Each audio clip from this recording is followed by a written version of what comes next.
Good morning. It's good to see you.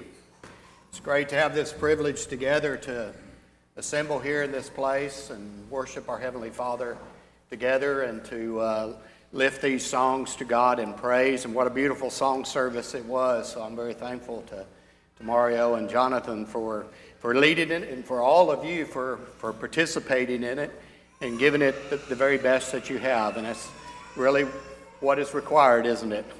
The Lord requires nothing less than our best, and so we want to make sure that that's what we give Him.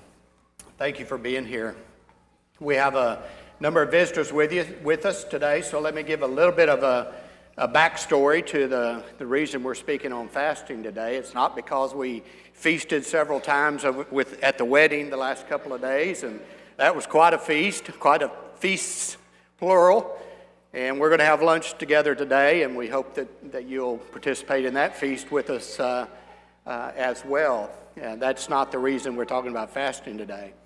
But our church is looking forward to this coming late summer, early fall, of going through a leadership review where men of the congregation will be considered to serve in an office of an elder or a deacon and that sort of thing. And so we began a process really last fall where we looked at all of the epistles.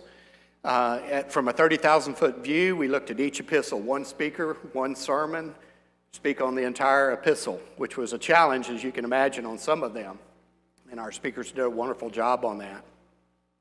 Then earlier this year, in fact, we just finished it up, we did a chapter-by-chapter, verse-by-verse study of 1st and 2nd Timothy and Titus. And this effort is helping the congregation to prepare for and go through that process. We have looked at how is the church organized, who organizes it, what offices are there, and what are their responsibilities, what are the qualities that we're looking for of the men to serve in those respective offices, and how does this all work together, and how does the congregation work? And we looked at the letters from Paul specifically to Timothy and to Titus. It's kind of the field manual. This is the charge to the evangelist to go out there and to start a congregation and set it in order. And then after it's been set in order, there's a responsibility that the elders, the deacons, and the teachers are to carry forth that idea of keeping it in order per the instructions that we have received from the Apostle Paul concerning how the church should operate. Now, obviously, there are other aspects in other letters. Those were all incorporated in as we studied that. Fasting is an important element as you look towards the ordaining process. It's important for other aspects as well, and we're going to look at the range of areas that fasting includes, but we also are wanting to focus a little bit on and make sure that we're ready as a congregation when the elders call the congregation to fast in regards to that ordination process, that the church is ready. They understand what the fasting is, what the requirements are, and what we're asking them to do. More information will be shared at that time as well. I am not covering every aspect of fasting today. We would be here till midnight if we were to do that. But what I've tried to do is take examples and snapshots that give us a range of the history of fasting and its involvement under the law of Moses, as well as the covenant with Christ and where that works. But fasting is older than the covenant with Moses. If you go around the world today and you go into all these different civilizations and cultures and those sorts of things, almost all of them have some form of the flood story as tied into their history. And no wonder, because after the flood, the families, the sons of Noah, Shem, Ham, and Japheth, those three sons, Ham went south into what we would consider to be the African continent.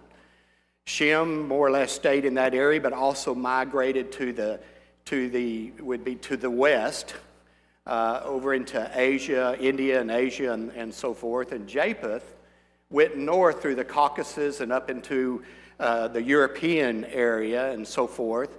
And so there's flood stories. Well, of course there would be, because they all descended from Noah, who survived that flood along with his three sons. Consequently, there are stories throughout the world about fasting, and fasting as a method of approaching your God. Now, we approach the one true God, and in some of their cases, they were false gods, but fasting was still kind of a part of that. And so you have these worldwide historical elements of fasting that sprung from, no doubt, Noah as well. Noah was instructed of God, and fasting may have been one of those things that he was talked about. He gave it to his children, who gave it to their children, and so forth. We're going to spend time in Isaiah 58, 1-12 at the end. So we're going to come back to that. And so what is fasting?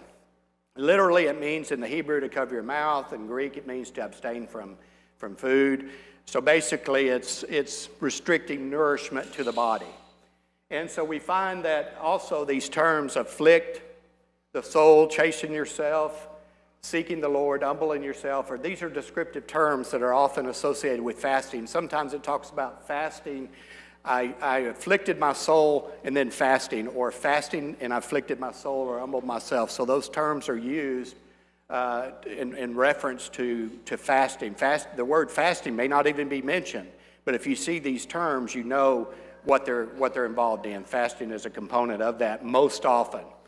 Day can mean sunrise to sunset. Basically the 12-hour day from 6 a.m., 6 p.m., depending on where you are in the world and that sort of thing.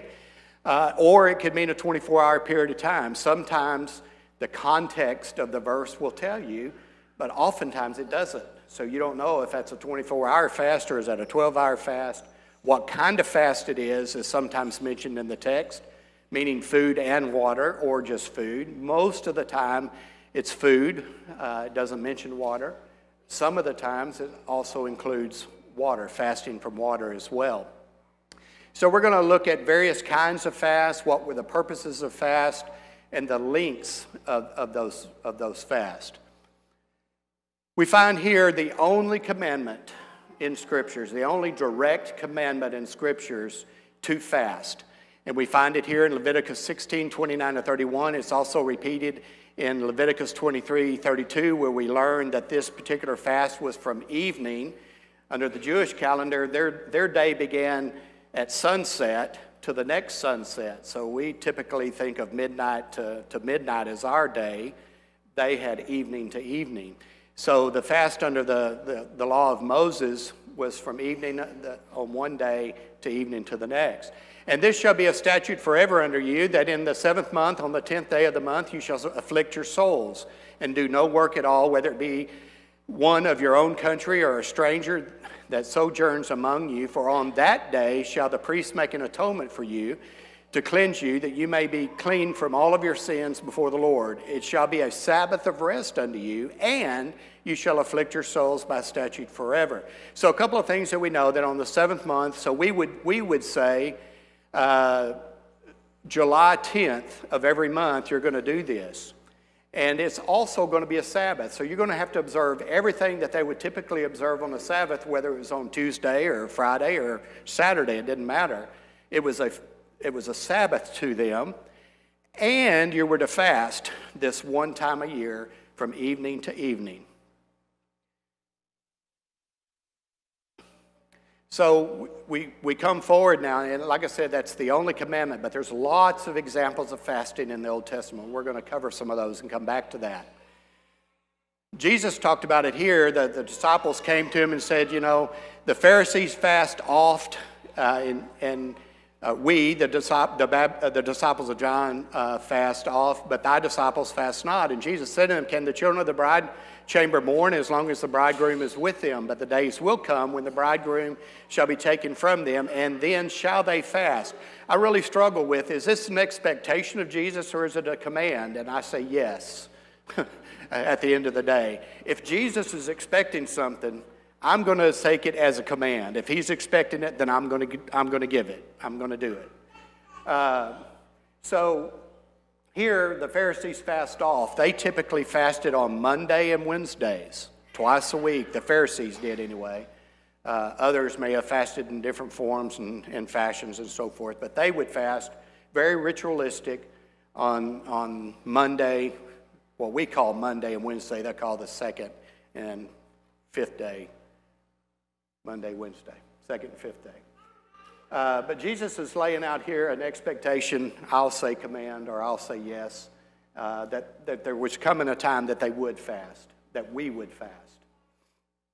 We look at the Apostle Paul, and here you could say, well, he's specifically talking about the leadership of a church or a group of people. He says, giving no offense in anything, that the ministry be not blamed, for in all things approving ourselves as the ministers of God, in much patience, in afflictions, in necessities, in distresses, in stripes, imprisonments, in tumults, in labors, in watchings, in fastings. And he goes on with some other things, and I just want us to focus in on the fasting part for now. But it was a part of them approving themselves as the ministers of God. So is this here applying to the apostles and the evangelists that were traveling with him, other officers of a local congregation, elders and deacons, maybe teachers? Is that who it's talking about? Or is he talking about all of us who are ministers of God? And we all are ministers of God in the global sense. But fasting was a part of that, and certainly there's an expectation of the Apostle Paul that would be happening as well. So we have that example. Here's 3 examples. Moses, Elijah, and Jesus, they all fasted for 40 days. Specifically, it mentions food and water. If you read the text, there seems to be something miraculous going on there, okay? So keep that in mind.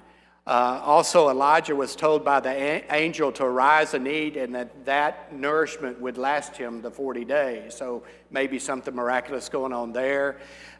With Jesus, it mentions food, that he fasted for 40 days and nights. Water's not mentioned, so maybe he drank water during that time. Maybe he didn't. We don't know. The text doesn't tell us. So here's some other examples. We'll go through several examples here as well, just to give us an idea of the different kinds of fasting and the length and those sorts of things.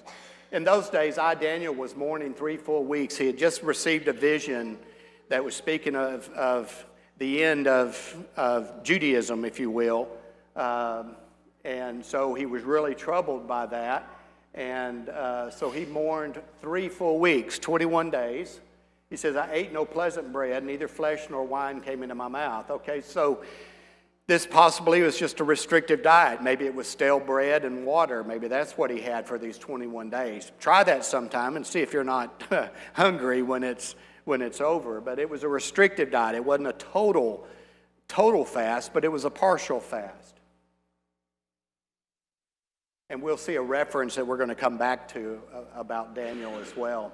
Here, Israel as a corporate body, as a country, gathered together to Mizpah and drew water and poured it out before the Lord and fasted on that day and said there, we have sinned against the Lord. So symbolically, they pulled the water that they would have been drinking, they poured it out on the ground, and they fasted. We don't know, is this a 24-hour fast? Is it a 12-hour fast? Or something shorter than a 12-hour fast? Well, it was already in the day when they poured the water out, and then they fasted. Maybe they fasted till the evening. Maybe they fasted till the next morning. Text doesn't tell us. But they fasted as a corporate body, as a country, and they fasted from water and from food. Here's a couple of other examples from the Apostle Paul. He saw the vision of Christ, and Christ told him to go into Damascus, and it would be told what he's to do there. And so he spent 3 days in prayer and in fasting. And he was 3 days without sight, and neither did eat nor drink. So here was 3 days he didn't eat anything, he didn't drink anything. Pretty rough to fast like that for three days, but he did. And then we find in 2 Corinthians 11:27, he's talking about some of the afflictions that he and those that were traveling with him went through. And he talked about it. There were times that he was in hunger and thirst. So there were times where there was no food. Maybe he couldn't afford food. There was no food available. He was hungry. That is not a fast because he was hungry. Nor is it a fast because he was thirsty. He was hungry and thirsty because there was no food available at the time for him to eat. But then he goes on and says, in fastings often. So you see the contrast there. Fasting is something different than just being hungry or just being thirsty. It's something that's done on purpose with purpose. And we'll talk more about that, especially when we get into Isaiah 58. Okay. Here we don't know, it says fastings often. What were the lengths of them? Were they daytime, 24-hour? Was there 3 days, 7 days, etc.? Paul was a Pharisee before he was a Christian, and he would have been accustomed to fasting 2 days a week. So maybe he maintained that afterwards. There's some early church writings. There's some ancient writings that involve some church people in the 2nd century that talked about the routine of fasting, and they were warning the members to not fast on the 2nd and 5th day like they called them the hypocrites, referring to the Jews, but rather to fast on Tuesday and Thursday so you don't get mixed up with the hypocrites, is the way the writing was. That's not biblical text. That's not canon of scriptures. I just share that as fasting being on the mind of the early church and church members. Not saying they were wording it well or participating in it correctly. No commentary there. We find examples of the leaders at the Antioch congregation. They had prophets and teachers at this church. They had Paul the apostle there as well. And in Acts 13:2 says, as they ministered to the Lord and fasted. So it appears that in the early church, or at least in the church at Antioch, the leaders of that church, fasting was a routine part of their ministry. And ministering to the Lord, I find, is an interesting concept. The Lord wasn't there, so who were they ministering to? They were ministering to the bride of Christ. And so they were serving the bride of Christ. That's each other. So as they ministered to the Lord, what they were really doing was serving the bride of Christ. Therefore, they were serving the Lord because they were serving Christ. Now, to complete that thought, we see an example of what I'm referring to as sending. As they ministered to the Lord and fasted, the Holy Ghost said, separate me, Barnabas and Saul, for a work whereunto I have called them. And when they had fasted and prayed and laid their hands on them, they sent them away. So I refer to this as a sending service. They weren't necessarily ordaining anyone, but they were setting them apart for a specific work, and they sent them. You will remember examples of that from our congregation with Timothy and with Wayne and others that we have sent to do a work. We've also done that in ordaining evangelists and so forth as well, to send them then to go do the work. Sometimes those are combined into one service where there's the ordination and the sending together. We find it in the ordination of elders as well. And when they had ordained them, this is Acts 14:23, and when they had ordained them elders in every church and had prayed with fasting, they commended them to the Lord on whom they have believed. So it's involved in the ordination of elders, and I would submit that it should apply to deacons and so forth as well. Whenever there's people being set apart to do a certain work, fasting ought to be a part of that consideration as the church and the leadership prepares for it. What about calling a fast? I mentioned in my introduction that there will come a time that we're going to mention to the congregation and ask them to fast with us as we approach the ordination service, if there is one, and if there are men that the congregation support to serve as an elder or a deacon, and then we would have that service, and in preparation for that, we would ask the congregation to pray with us. So we're going to look at several examples where a fast was called or proclaimed. Okay. 2 Chronicles 22-4, then there came some that told Jehoshaphat, saying, there cometh a great multitude against thee from beyond the sea on the other side of Syria. So this is a national distress time period. The armies are amassing on the borders. They're getting ready to come in and attack you. And Jehoshaphat feared and set himself to seek the Lord and proclaimed a fast throughout all Judah. And Judah gathered themselves together to ask help of the Lord. Even out of all the cities of Judah, they came to seek the Lord. Several key phrases there that are involved in this process. There's a national distress. This is a big deal. And Jehoshaphat, as king at the time, is one that had authority to put out this call and this proclamation to do this.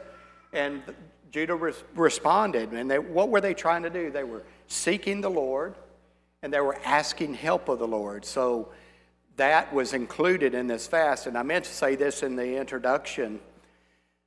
while I'm talking about fasting as a siloed subject, you cannot separate fasting from prayer. It's just the way it is. You can separate fasting from prayer, but not prayer from fasting, okay, if that makes sense to you. They go hand in hand. When fasting is there, prayer is a part of that process, seeking the Lord and other things that we're going to talk about when we get to Isaiah 58. Ezra, they have now returned from captivity, and they are trying to rebuild the city walls and the temple and a lot of things going on. It says, then I proclaimed a fast, Ezra doing this as a prophet and a scribe, that we might afflict ourselves before God, to seek of him a right way for us and our little ones and for all our substance. So we fasted and besought our God for this, and he was entreated of us. So he proclaimed a fast. And what was it? Why were they doing that? To seek a right way. And we can equate that to some of the things that we go through in life with job opportunities and where we're going to go to college and just a variety of things that we want to seek a right path. We want to make sure that we make a right decision. That's another reason why we think it's so important to include that in the process of ordaining leadership in a congregation. We're seeking a right way. We want to make a good decision as a congregation as who we're going to put in leadership roles and give responsibility and authority to as a congregation. And he says that he was entreated, so there was a response. And for the rest of the story, you're going to pull out your Bibles and read it and study it later, and you'll get the rest of that story. Esther, what a beautiful story this was.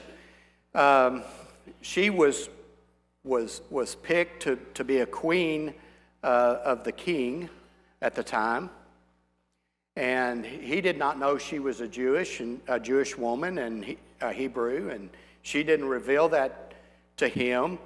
And there's conversations going on in the background. There's a lot of deception on people that were against the Jews and the Hebrews, wanted to wipe out, basically commit genocide, at least in that region, and kill every single Jew. Well, Esther was told about, or a statement was said to her, maybe you're here for just a time as this, right? Just a time as this. And so they said, you need to go in and talk to the king. And she goes, it's not lawful for me to do that. I could be put to death, etc. And there's discussion back and forth. The Jews in that area, thousands and thousands of Jews in that region or that area or the whole kingdom. I don't know exactly the extent that this ruling would have went to, but thousands of Jews their lives was on the line. And so this is what she did in calling for a fast for a purpose. She said, go gather together all the Jews that are present in Shushan and fast ye for me, and neither eat nor drink 3 days, night or day. So she's asking them to not eat or drink water or any other liquid, to not eat any nourishment, nothing for 3 days. All of the Jews to do that. Big call, big request, but it was a big issue. It's an important issue. And not only that, she is putting her own life on the line, and she may get killed as well. She said, I also and my maidens will fast likewise, and so will I go in unto the king, which is not according to the law, and if I perish, I perish. And for the rest of that story, you get to go read it. So, but this is an example of this. This is a personal distress, but it's also, in this case, a national distress as well for her people. Jeremiah, and we've kind of put together some pieces for brevity's sake. God has told Jeremiah, get a scroll, and I want you to write all the words that I have spoken against Israel from the time of King Josiah to this day. And I want you to write all the things that I have against them in this book. And then I want it to be read to everyone. Okay?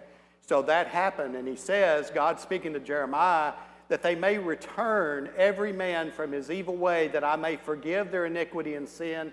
It may be that they will present their supplication before the Lord.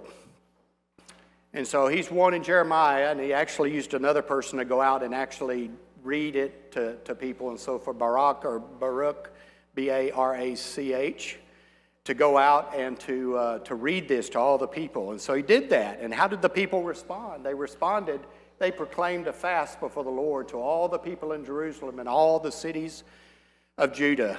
Now, there's a fascinating ending to this story, but you're going to have to go read it because there's not time today.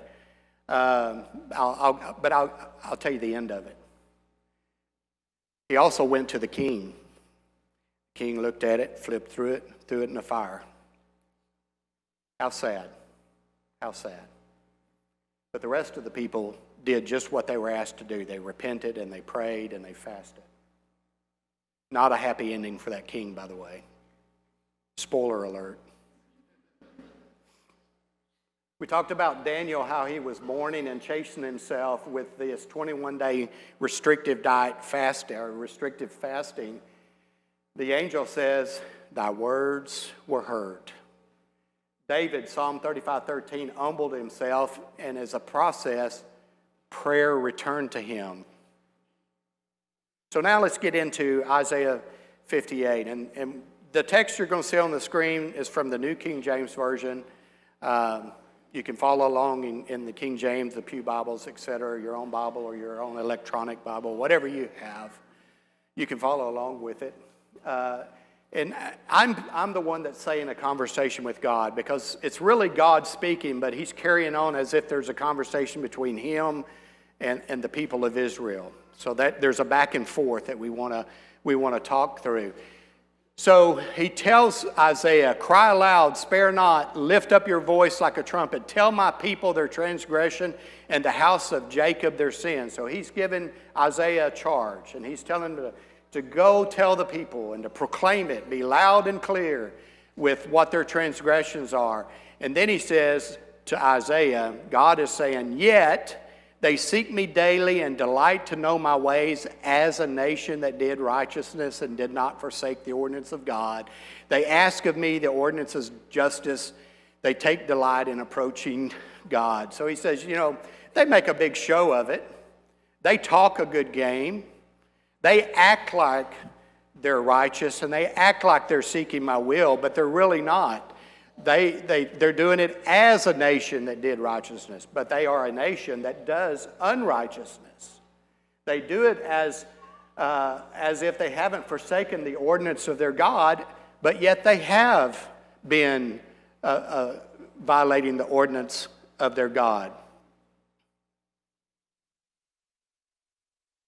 So God is speaking on their behalf and says, "Why have we fasted," say they, "and you have not seen? Why have we afflicted our souls and you take no notice?" So they ask this question of, we're not getting anything back from you here.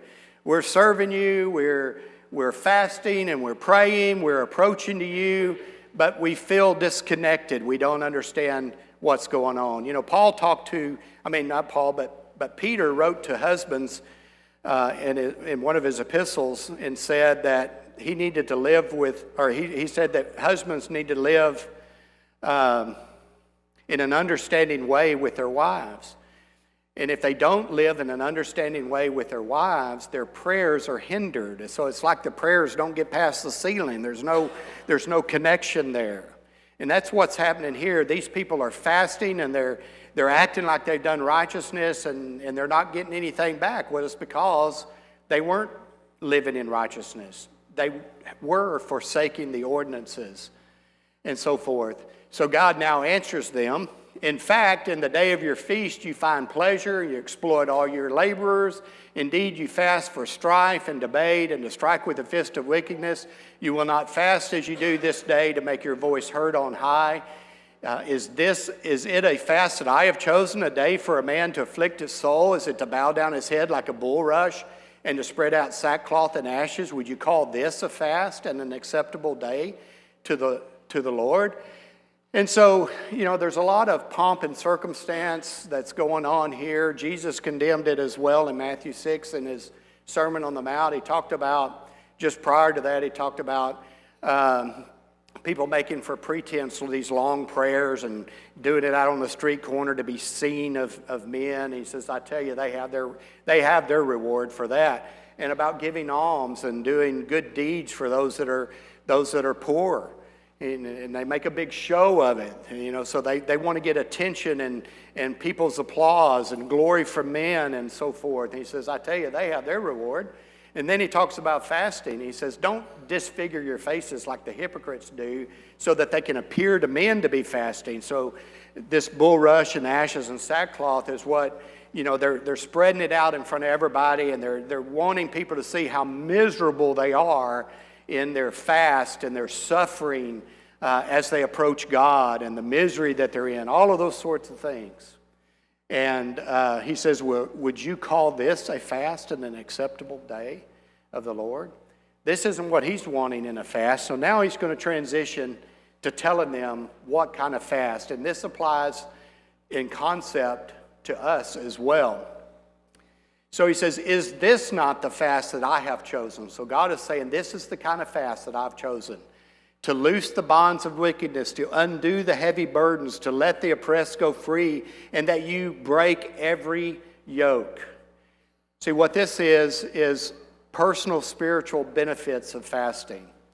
So you may have a sin problem. You may have an addiction. Maybe it's gluttony or alcoholism or whatever, pornography. You may be addicted to any of those kinds of things. Fasting is the fast that he has chosen is to help us to break those bonds, to break that yoke, is to take the oppression of sin and the consequences of sin out of our life, and that ought to be a focus of ours. It's about our relationship to God. It's about restoration. It's about repentance to God. That's the kind of fast that he wants. He wants the fast that is going to focus on you rebuilding, reestablishing, making that connection to God over your issues.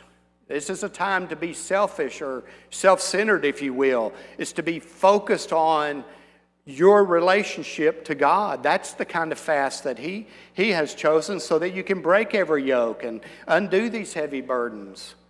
And there's all kinds of sins and problems that we have. Jealousy, envy, there any number of things that you could put in the category that fasting will help you with if you focus on your issue and your relationship to God. That's what he's asked for. And he's telling us a second part to it. Is it not to share your bread with the hungry, and that you bring to your house the poor who are cast out? When you see the naked, that you cover him and not hide yourself from your own flesh? So this is what I title, or what I call, benevolent spiritual benefits. So you're going to fast to address these issues. But guess what? When you fast to address these issues, or you have a regular fast that you do, there are resources that you're not spending on yourself when you're doing this. And he's saying here that you take those resources that would have been used up here, you use them down here. All of us have limited resources. Every one of us, as far as I know, is on a fixed income. I love it when they talk about that on TV. Well, they're a fixed income. Well, I guess unless you're a multi-billionaire, something like that. All of us are fixed on our income, and we work our budgets to establish a lifestyle that's comfortable for us, that allows us to make good decisions, and hopefully church and those sorts of things are a big part of that, all those decisions you make. So you budget X amount of dollars for the food you eat, whether that's going out to eat or whether you're eating groceries. And so what he's saying here is the fast that I appreciate, the fast that I have chosen, includes using those resources that you would have spent on yourself to help someone else. In this time and age, maybe it would be, those cans of beans and stuff, or whatever, the groceries, you put it in a grocery sack and you take it to someone that has a need. Or if you don't know someone that has a need, you take it to a food bank where it's distributed to needy people. And God will be well pleased with that if you do that. That's what he's saying here. And maybe another way, it talks about bringing the poor into your house, or if they're naked, and cover them, give them clothes. You take what you would have spent on what you would have eaten yourself during that fast, and you put it in an envelope. You put it somewhere separately. You let that build up to where, and you keep your eyes open for a need or something that you can help with. And then you have the resources to be able to respond to that. God is well pleased if you use those resources that you would have spent on yourself during this fast to help the hungry, benevolent, spiritual needs. So, there's other benefits, because he says, then. So if you do these things, you focus on the personal spiritual benefits, you focus on the benevolent spiritual benefits, you focus on those two things, look what happens. Then your light shall break forth like the morning. Then your healing shall spring forth speedily. Then your righteousness shall go before you. Then the glory of the Lord shall be your rear guard. I love that passage. I love this. The Lord will be your rear guard. Where do predators attack the prey for the most part? They come from behind them, right? They don't typically just go charging right directly into them if they are a prey. Now, I know other animals will fight and so forth over other situations, but if you're being attacked from a predator and you're the prey, which is what we are, Peter describes Satan as a roaring lion who walketh about seeking whom he may devour. And so God is saying, if you fast the way I'm talking about, one of the benefits of that is the glory of the Lord is going to be your rear guard. He's going to be watching your six. He's going to be watching out for you. That's part of the deal.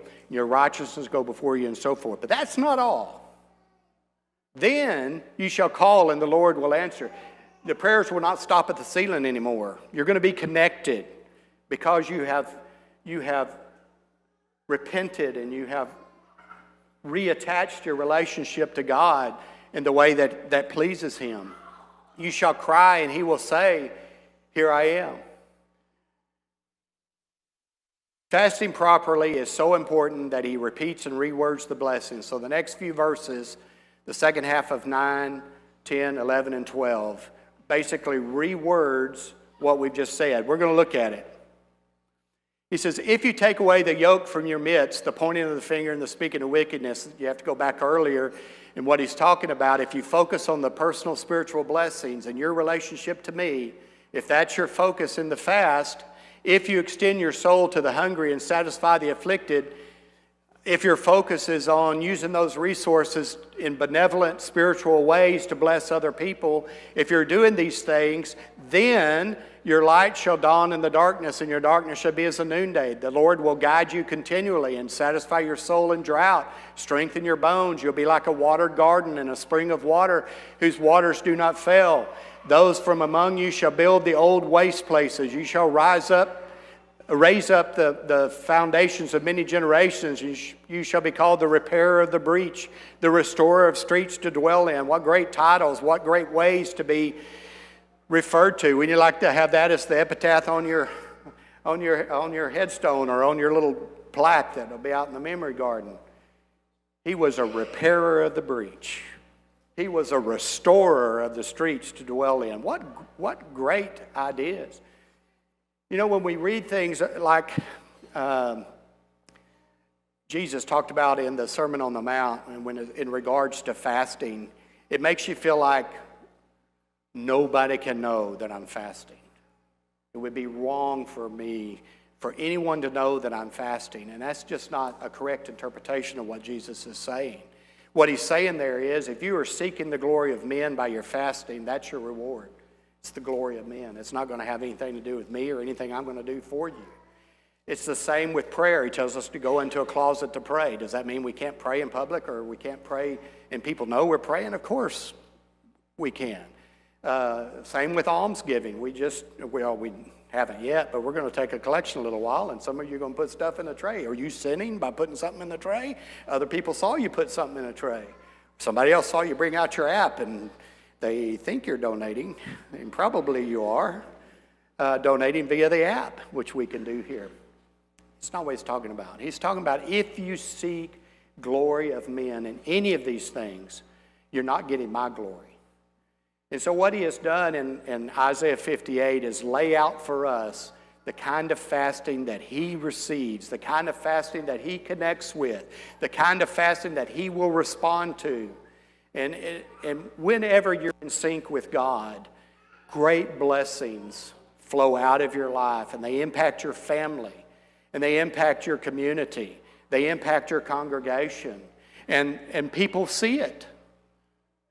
They see that you're a watered garden and a spring of waters whose waters do not fail. They see those things, and it's not sinful for them to see it. It's sinful for you if that's why you're doing it. And we don't want to do it that way. But yet we want to be a fasting and a praying people, and we need to do that in our life. So that's our study on fasting. And I hope some of the things that we've talked about have piqued your interest, and that you'll consider this. You'll do some more studying and research